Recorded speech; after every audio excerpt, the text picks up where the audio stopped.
Welcome in, everybody, to a special, I guess you call it a little bit of a special Friday edition of the Aaron Torres Sports Podcast.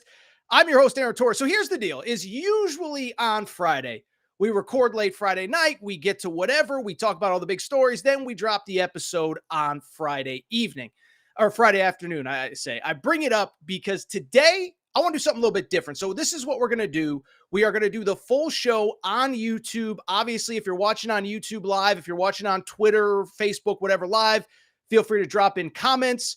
But other than that, it's going to be a pretty standard Friday show.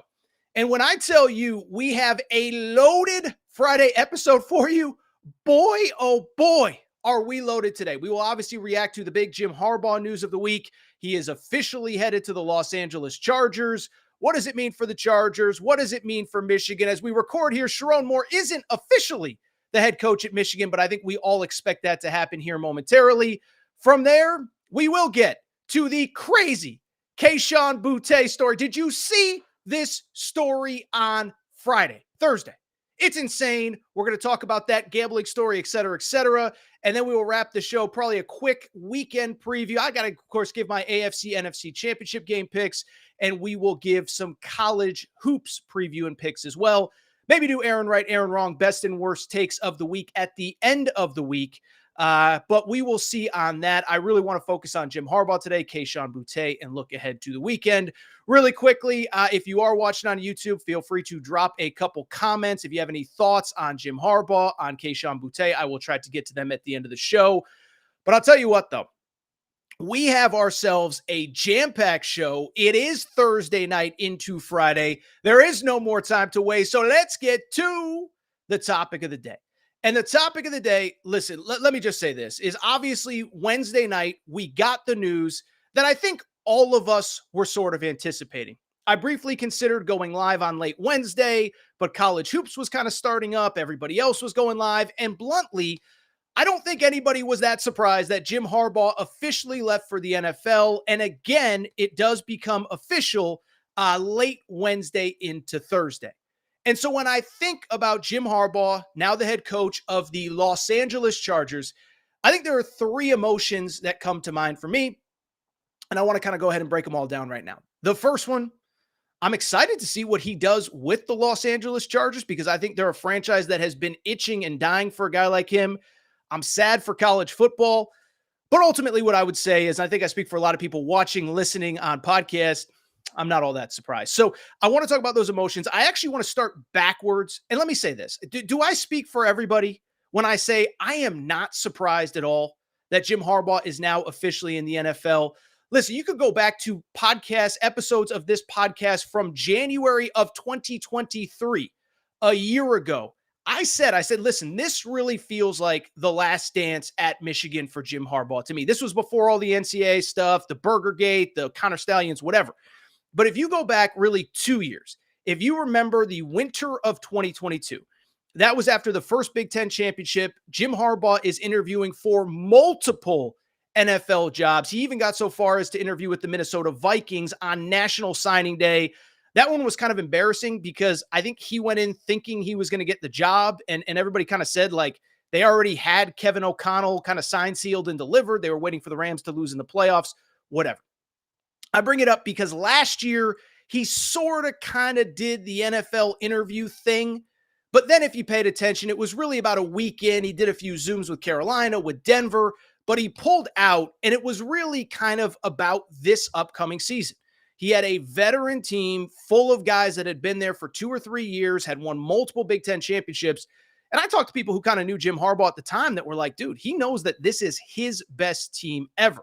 And so really, I think it was always building towards this. I don't really think the NCAA stuff mattered all that much to him and to this decision. And I think ultimately he was going to pretty much probably go one way or the other, whether they won a championship or not. I think the championship makes it easy, but I think he was going to go one way or another. And really, I thought it was interesting. If you kind of read the tea leaves over the last couple of weeks, even though nothing was official, to me, it felt like you could kind of see this coming even as the process played itself out. First of all, it's important to note, like, he has had that contract on his desk from Michigan since before Christmas. $12.5 million a year, highest paid coach in college football. And he was basically not signing it so that he could go through the process of going through NFL interviews and seeing what jobs were for him. Really, over the last couple days, I thought there were three key things that happened, in my opinion, that made it very clear that this was going to happen. He was going to go to the NFL. It was just a matter of which job, which ones are going to open, which ones are going to interest him, etc.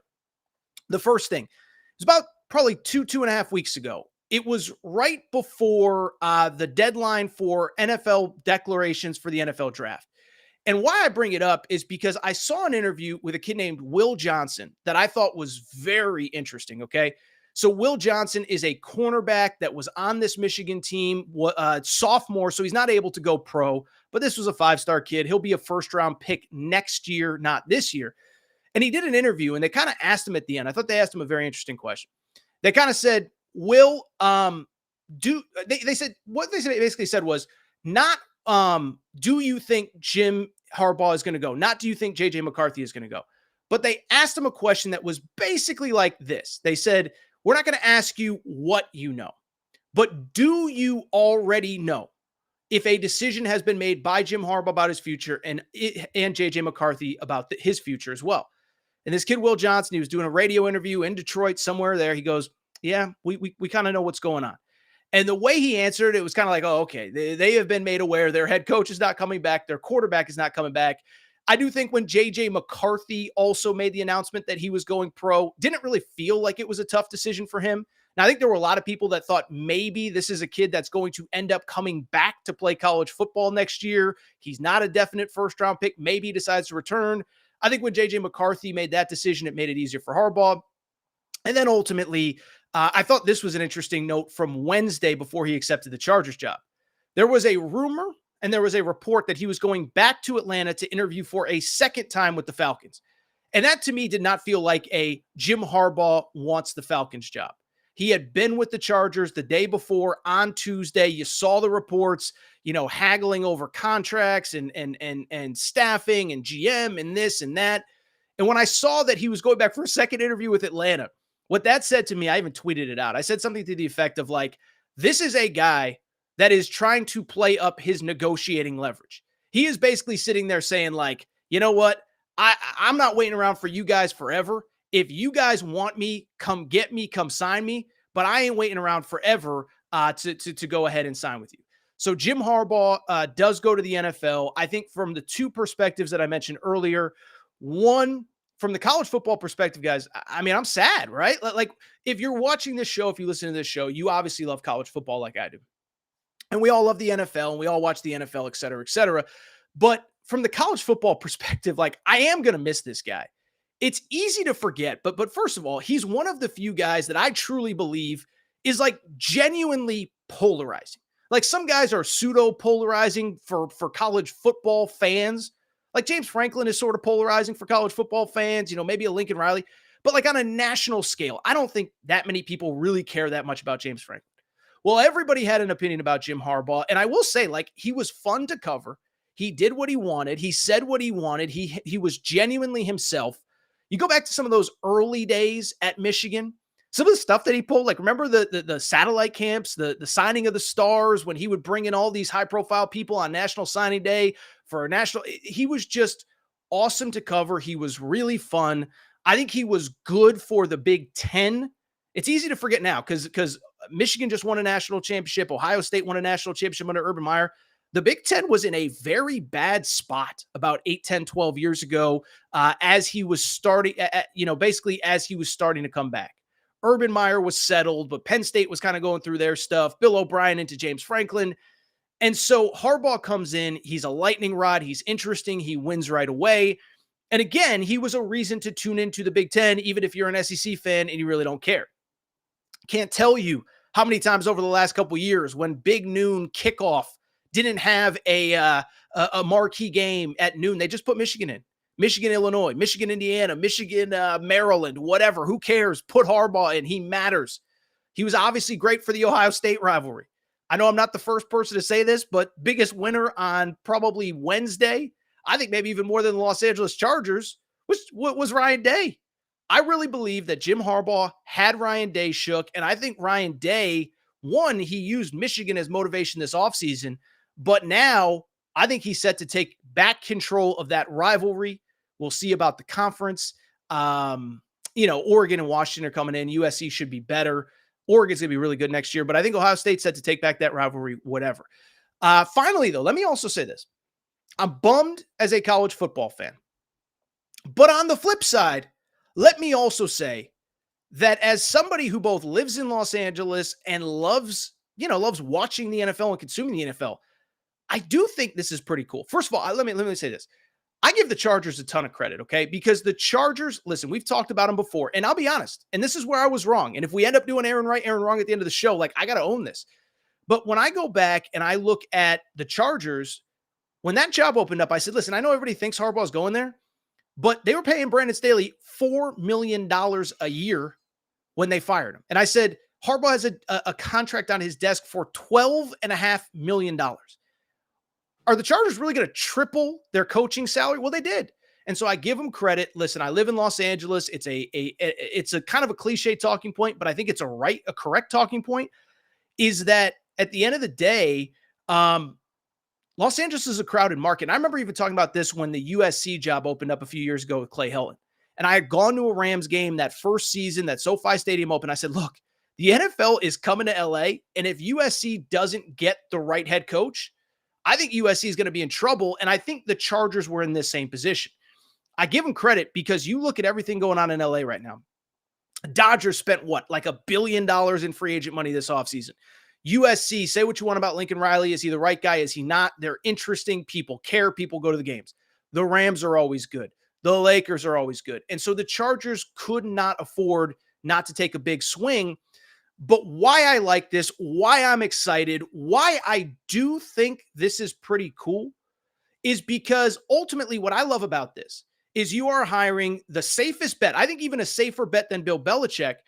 And what I like about it is the Chargers are basically pushing all their chips in the middle and saying this. Listen, are we definitely going to win a Super Bowl? There's no guarantee. Is Justin Herbert definitely going to get to that elite level? We don't know. There's no guarantee. But what you're doing is you're putting yourself in the best position to have the highest level of possible success. And it's funny, right? Like if you listen to this show, over the last couple months, last couple weeks, really, what have I been frustrated about with the Dallas Cowboys, with the Buffalo Bills? It is the fact that those two teams clearly do not have the right person, and they instead decide to run it back. Oh, we'll just figure it out. Oh, we'll see what happens. Oh, we'll see this. Oh, we'll see that. It's like, no. Mike McCarthy is not the guy. We have enough proof. Mike McCarthy is not the answer in Dallas. You can only lose in embarrassing fashion in the playoffs so many times before we know he's not the guy. Buffalo, I'm sorry. I'm sure Sean McDermott is a nice guy outside of the weird references that he's making in pregame speeches. You lose to the freaking Chiefs every single year. At some point, you got to move on. And so I'm frustrated with those teams because it's like the answer is right in front of you. Or the answer is that guy is not the answer and you refuse to make a move. So that's why I give the Chargers credit. I don't know if it's going to work, but if it ever does, this is the guy that is going to get them in the best position to do it. And so listen, this isn't an NFL podcast. I'm not going to break down the depth chart. You know about Justin Herbert. You know about Joey Bosa. You know about Derwin James. I don't know who's staying. I don't know who's going. But what I do know, that is a team with a lot of talent.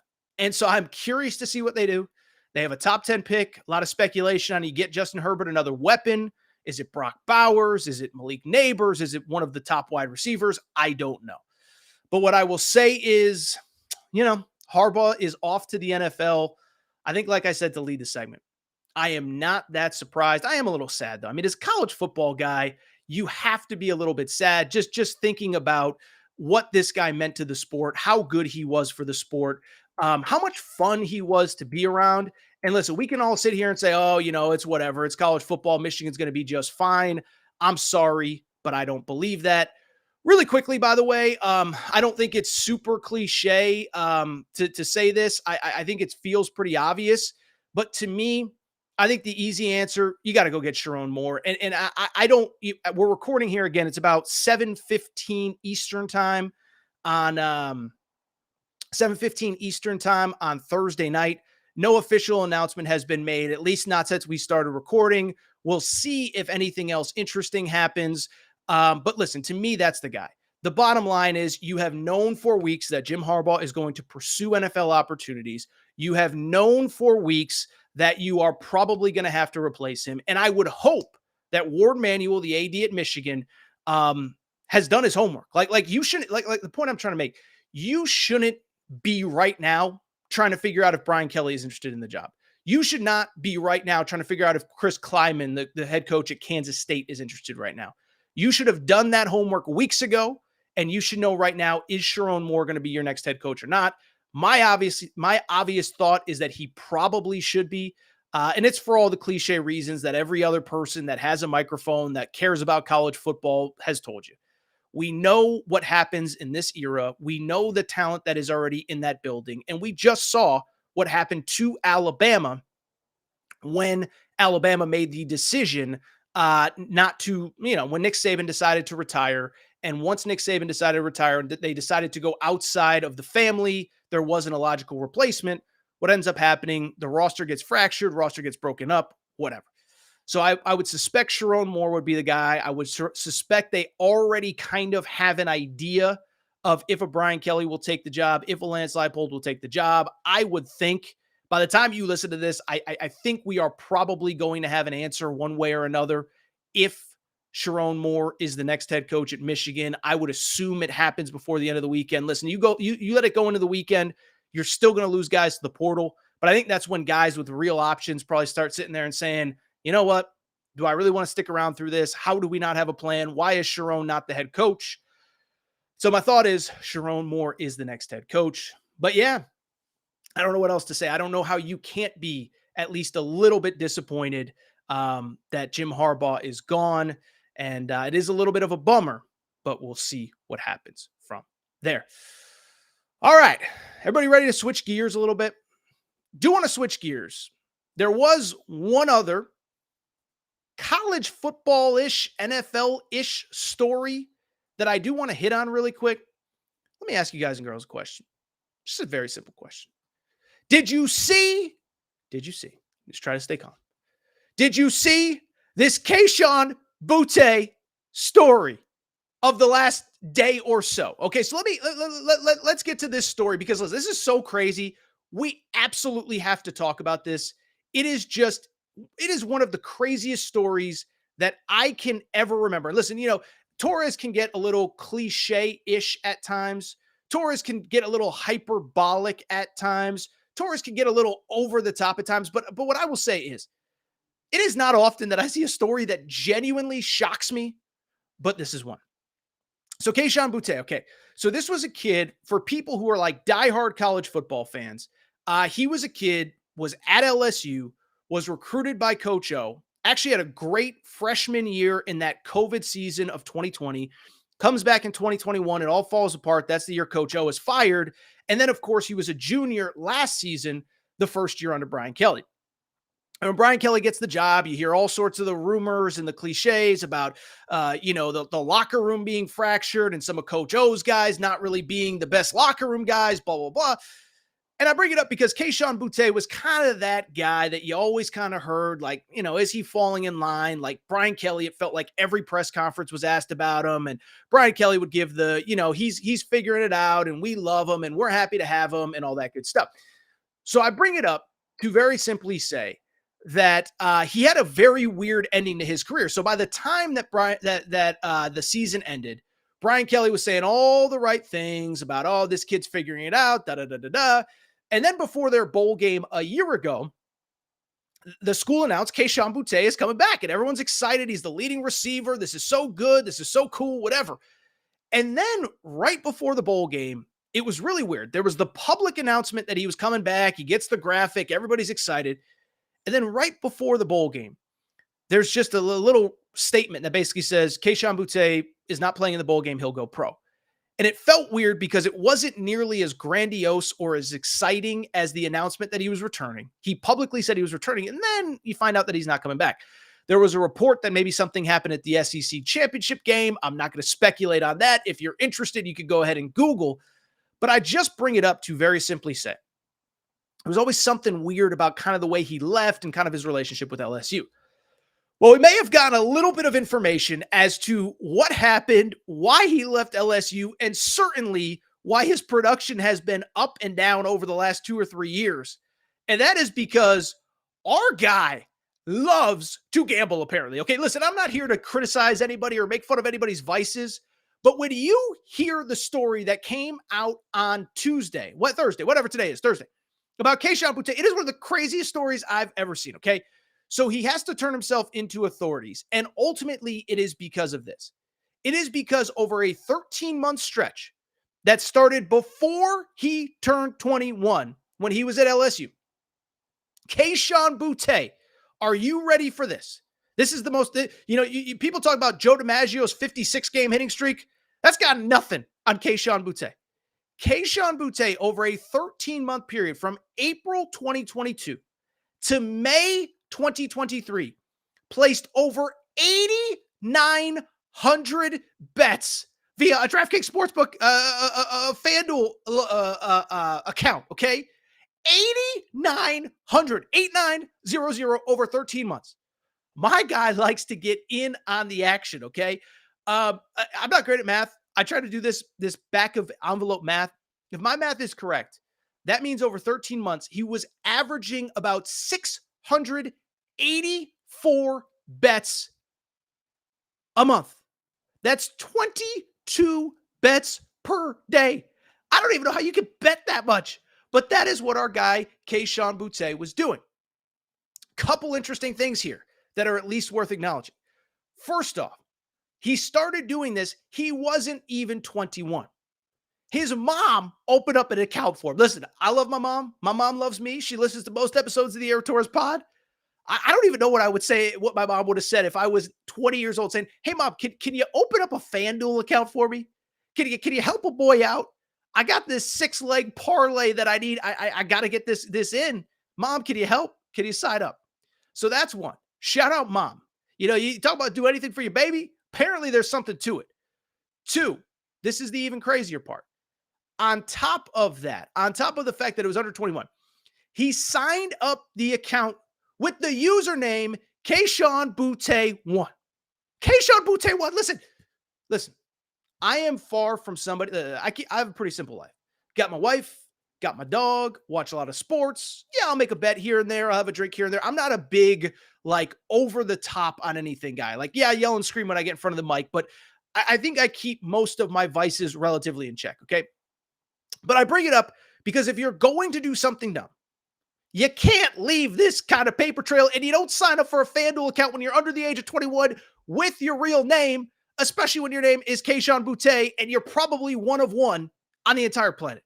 If his name was John Smith, maybe it would have been fine. If his name was Bill Smith, whatever. But Kayshon Boutte won. But then here's the craziest part. This is the craziest part. This is the part that tripped me out when I saw this story, okay?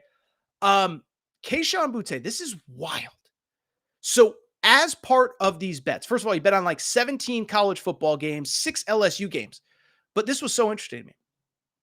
He bet on himself in the team, his over receiving yards. So let me find this stat right here. In that Florida State game, which was the season opener, not just this past season, but 2 seasons ago, that was at the Superdome.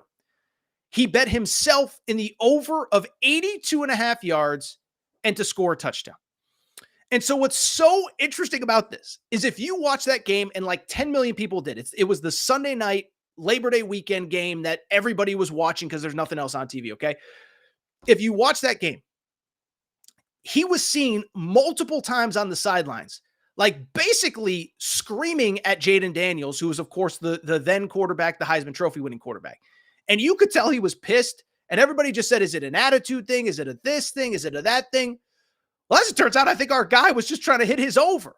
You think you've had a bad day betting? Imagine betting on yourself and the guy does a future Heisman Trophy winner doesn't throw you the ball. Also thought this was interesting. The day after, because I remember tweeting about it. After that loss, which would have been Labor Day 2022, Kayshon Boutte removed all the LSU stuff from all of his social media. So we've seen everybody do that. When something bad happens, Kyler Murray wants to get a new contract, Deebo Samuel wants to get a new contract, they remove anything affiliated with their team. Kayshon Boutte did that after the Florida State game. And so I just bring it up because I'm sitting here wondering now, was he mad that they lost, or was he mad that the over didn't hit and that he lost his bet because Jaden Daniels didn't get him the ball? So this is a crazy story. I don't know what else there really is to add. The only thing that I would really say, and I think a lot of people know where I'm going with this, is that I think his NFL career is probably over, which kind of sucks. I mean, I was thinking about this. He was a 5-star prospect in the class of 2020, actually. He was a 5-star in the class of 2020. It's 2024, and his career probably is over. He gambled at LSU. Now, LSU has come out and said, we knew nothing about this. We've cooperated fully, blah, blah, blah, blah, blah. Same with the NFL and the New England Patriots. But he was also gambling in New England. He opened up an account in Massachusetts. I think this guy's career is over. And the one thing I've said about gambling, I've been consistent on this. I don't care if it's my friend, if it's your friend, if it's somebody I like, somebody I know. If you are caught gambling on NFL games as an NFL player, I really do not have very much sympathy for you, okay? Because basically, as I've said many times over, there are basically only two real rules if you're an NFL player that will really get you into tangible trouble if you're an NFL player. This is one.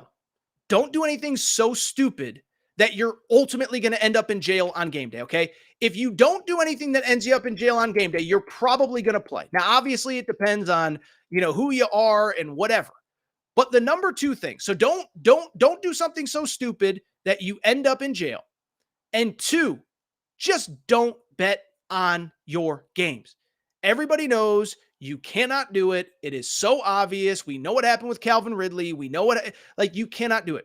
The NFL takes this stuff so seriously, and they make so much money from the gambling companies that you cannot do it, because ultimately it puts the entire league at jeopardy. And I don't feel bad for these players. They all go through training. And here's the other part. They get a cut of this pie. All this advertising money that DraftKings comes out with, that FanDuel comes out with, that BetMGM, that Caesars, whoever, that goes into the players' pockets. Like, they get a cut of all this revenue. So don't gamble. You know the rules. I don't feel bad, but I kind of do feel bad because I feel like his career is probably done. All right, let's go ahead and wrap the show. A couple other things before we get out of here. First of all, let's do a quick weekend preview, weekend recap going into the weekend, okay? So first off, I will give, listen, we don't do a ton of NFL picks on this show, but come on. 50 million people watched the Bills and Chiefs the other day. We can go ahead and give a few NFL picks. No one's going to get mad for talking NFL this week. So let's start. Kansas City at Baltimore is by the way, I'll say this. I think both these games are relatively easy to pick. And I feel confident in both picks. Like I said, I don't give out a ton of NFL picks, but the two picks for Sunday that I have. First one, AFC Championship game, Kansas City at Baltimore. Baltimore's a 4-point favorite in the DraftKings Sportsbook. By the way, shout out to DraftKings. You can still go to DraftKings, bet $5 on any game, get $150 in bonus bets instantly when you use the promo code Torres. Anyway, so why I bring it up. AFC Championship game. Baltimore's a 4-point favorite. I don't think this is even really that tough. I think Baltimore's going to win. I think they're going to win convincingly. One, this isn't like an anti-Chiefs thing, but let's be honest. Patrick Mahomes really wasn't that good last week. It was the defense that carried them. It was the Bills making mistakes. Josh Allen overthrew Stephon Diggs in that crucial moment. I guess he underthrew him. Missed field goal. We all know that. But it's not like this team has totally figured things out this season. This was the same team on Christmas Day that got embarrassed by the Raiders at home. And listen, I think the playoff matchups have been advantageous to them. Miami at home in freezing cold weather. If you watch that game, sorry, producer Matt, Dolphins fan. Dolphins didn't want to be there. Mike McDaniel didn't want to be there. Tua didn't want to be there. The players didn't want to be there. Whatever. So you win that game. It's ugly. It's low scoring. It's whatever. But then the Bills game, KC just has the Bills shook. Like, there's no other way to it. And when I look at this game, here's the thing. Like we spend so much time on Lamar Jackson and da-da-da-da-da and this and that. And is he the MVP? Is he not the MVP? Do people hate him? Do people not hate him? This is another rant for another day. I think the Lamar Jackson hate conversation is the most overrated conversation in all of sports. I don't think most people hate Lamar Jackson at all. I think it was fair to question him coming out of college. I think he fell in the draft because nobody could get a hold of him because his mom was his agent. I think people questioned him early because he wasn't winning in the playoffs. But the bottom line is he's your league MVP. But what nobody talks about, because everybody wants to focus on Lamar, that Baltimore defense is so freaking good. What was it? 5 turnovers Christmas Day against San Francisco. And so I look at that defense. The Chiefs are not fixed. They're not solved. They're still struggling. I think Baltimore wins this game, wins it convincingly. I'll say 27-17 is the final. 24-14, I'll say, is the final score. Baltimore wins. Baltimore goes to the Super Bowl. And in the second game, listen, we all love Dan Campbell. Everybody loves biting kneecaps. We all love Dan Campbell. Biting kneecaps. We get it, right? But a couple things on this game. One, I do think people are too quick to always default to the last thing that they saw. And what I mean by that is last time we saw the Lions, they were at home. They destroyed a bad Buccaneers team. Listen, the Bucs, great story. Baker Mayfield, whatever. Bucs are terrible. Won a terrible division, played a Philly team that quit in the first round, and they got destroyed by Detroit, okay? San Francisco, on the other hand, play a bad game, aren't great, could have lost to the Packers, but the weather was also weird. Brock Purdy wasn't great, whatever. I bring it up because the 49ers are at home. Detroit has not played very many outdoor games in the last couple months. I mean, if you look at it, it's weird. They played the 2 playoff home games, late home games. There were a couple games that were in kind of advantageous weather. Jared Goff has not been a great outdoor quarterback. And so I bring it up because I think this game, I think we're spending so much time breaking it down. And can the Lions really do it? Listen, I'm rooting for the Lions, but I don't think they're winning this game. I think I said 24-14 Ravens win. I'll say 27-10 49ers win this game. They go to the Super Bowl, 2 number 1 seeds, rematch of Christmas Day. Give me the 49ers and the Ravens. Really quickly, interesting week in college hoops. Let's just very quickly break down the college hoop slate for the weekend ahead. And let's talk about some of the interesting things that are happening in college hoops this weekend. Not like a mega slate, but there are some interesting games. Georgetown at Providence. Okay, so this isn't one that would normally make like a Friday afternoon show, but why this game is important. Georgetown, of course, is coached by Ed Cooley. Ed Cooley was at Providence a year ago. He decides to leave Providence. Providence is his hometown for another Big East school. This is his return. And you talk about maybe the craziest environment we'll see in college basketball all of this year. I do think it's probably this game in Providence. Now, Providence's best player, Bryce Hopkins, got hurt. I get it, whatever. But I think they probably win this game. Georgetown's not very good. You could debate whether Ed Cooley is going to turn it around. Doesn't really matter this year, but they're not good. Give me Providence to win comfortably, but really just watch this game because it's going to be as hostile and as mean of an environment as you see anywhere in college hoops. Really quickly, Kansas State at Iowa State. Listen, I haven't done the full-fledged what the heck is going on in college basketball this year rant, but nobody's winning on the road right now. Kansas has lost 2 of its 3 road games. The only road game they won was against literally the worst team in the Big 12, Oklahoma State. Lost at West Virginia, at Central Florida, which I think are going to be 2 of the 3 or 4 worst teams in that league. We don't have spreads yet. My guess is that Iowa State's probably about a 4.5 point underdog at home. I'll take Iowa plus the points. I think they might win outright. I don't think Kansas has figured things out by any stretch of the imagination. Interesting game at 3 o'clock on Fox. Indiana at Illinois. Illinois coming off a loss, but obviously TJ Shannon, Terrence Shannon Jr. is back. So go ahead and give me Illinois in that game. Interesting one. So I'll say this. Thursday night, we're recording here Thursday about 7 p.m. Eastern time. But Thursday night, everybody in the Pac-12 plays for the most part.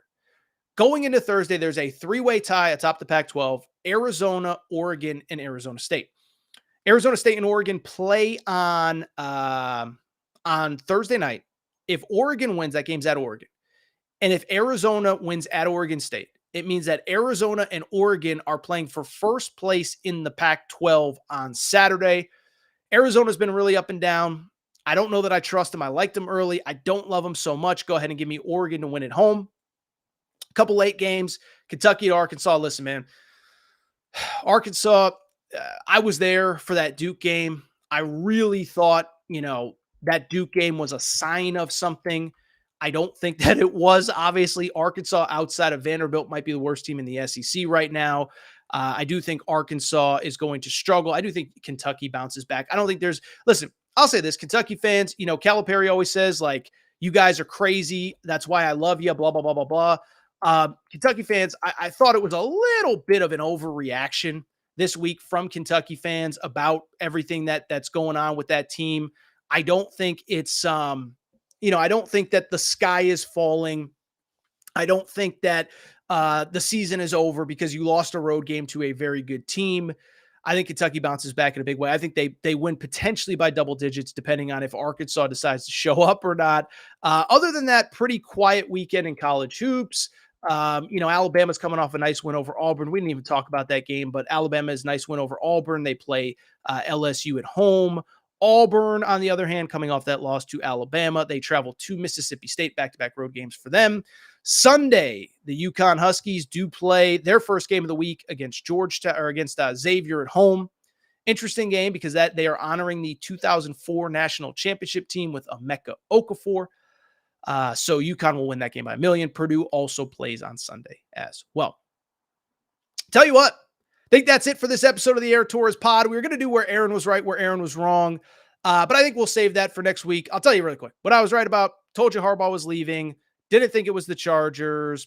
There's a lot of other little stuff. But I think that's all for today's show. If you're not subscribed to the show, please make sure to do so. Apple, Spotify, Amazon Music, Google Music, wherever you listen to podcasts, make sure that you are subscribed. Also, make sure to rate and review the show. Go ahead and give us a quick 5 stars. Apple, go ahead and just give us a quick 5 stars, leave a rating and review. By the way, if you're watching on YouTube, make sure to click that subscribe button. Appreciate everybody's support here. We'll probably go live a little bit more on YouTube just because it just makes the whole process easier. So make sure you're subscribed on YouTube. You'll get us live. And of course, all the shows are on demand, both on YouTube and podcasts. But that's really it. Appreciate everybody's support. Busy Thursday. Jim Harbaugh's going to the NFL. Might get some Chargers season tickets. We'll see what happens there. See how much they end up costing when all is said and done. But I think that's all for today's show. Again, appreciate everybody. Appreciate your support. It is time for me to go. Shout out to Torres. Shout out to Rachel, who hates my voice. Shout out to JJ Reddick. You F-head, unblock me, bro. I will be back on Monday. New episode of the Aaron Torres pod. We'll talk Super Bowl, obviously, and so much more. Busy weekend in college hoops. Appreciate it.